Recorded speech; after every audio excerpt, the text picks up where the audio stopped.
Hi అండి. నేనైతే ఈరోజు అమ్మవారి ప్రసాదం అయితే పులగం కట్టె పొంగలైతే చేస్తున్నాను.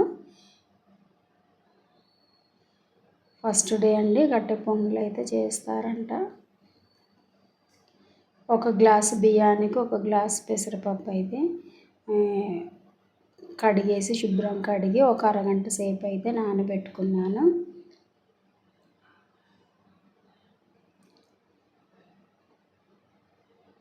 తర్వాత అయితే స్టవ్ వెలిగించి ఇవైతే ఈ రెండు కలిపి అయితే ఉడకబెట్టుకున్నానండి. కొద్దిగా మెత్తగానే ఉడకబెట్టుకున్నాను.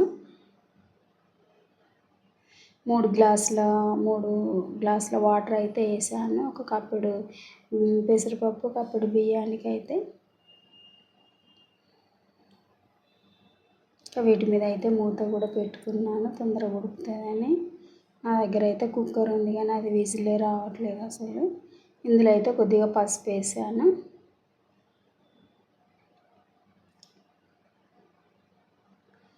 సాల్ట్ కూడా వేసానండి రుచికి సరిపడా.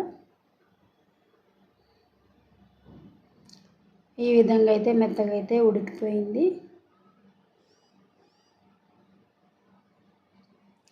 చూడండి, ఇలా మెత్తగా ఇలా జారుగానే ఉండాలి.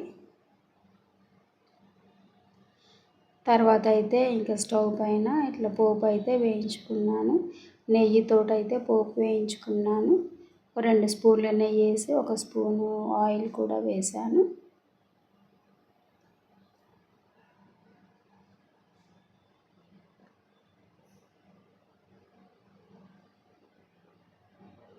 ఇదండి ఆయిల్. 1 స్పూన్ ఆయిల్ కూడా వేసాను.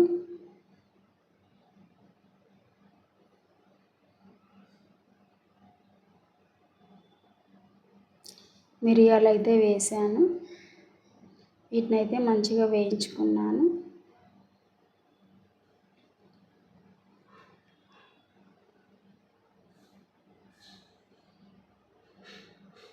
తర్వాత పచ్చిమిర్చి వేసాను.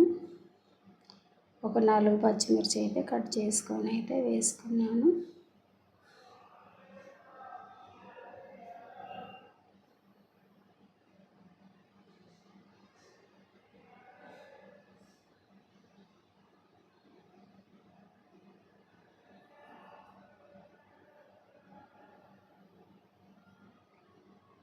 తర్వాత ఒక 1/2 స్పూను జీలకర్ర వేసాను.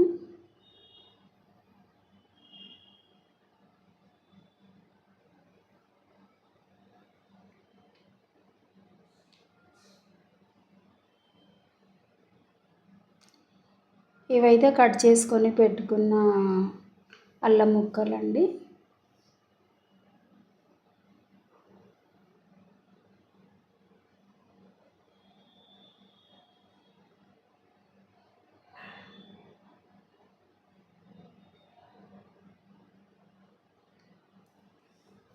తర్వాత కొన్ని జీడిపప్పులు కూడా వేసాను.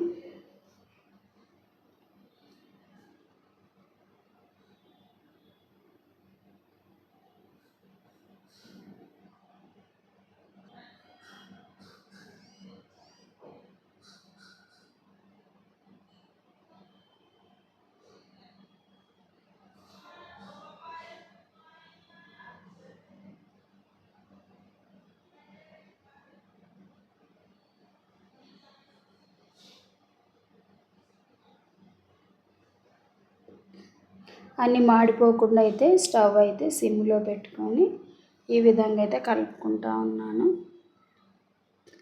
తర్వాత కరివేపాకు కూడా వేసాను.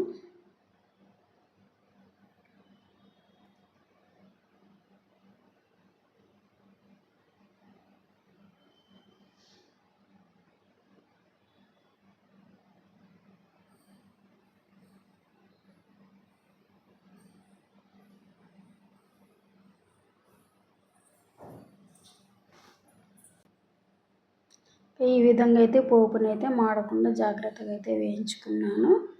ఇంకా ఈ ఉడకబెట్టుకున్న పెసరపప్పు బియ్యం దాంట్లో అయితే ఈ పోపు అయితే వేసి బాగా అయితే కలుపుకున్నాను. తర్వాత ఇందులో నెయ్యి వేసుకొని అయితే తింటే చాలా రుచిగా బాగుందండి. టేస్ట్ అయితే చాలా బాగుంది.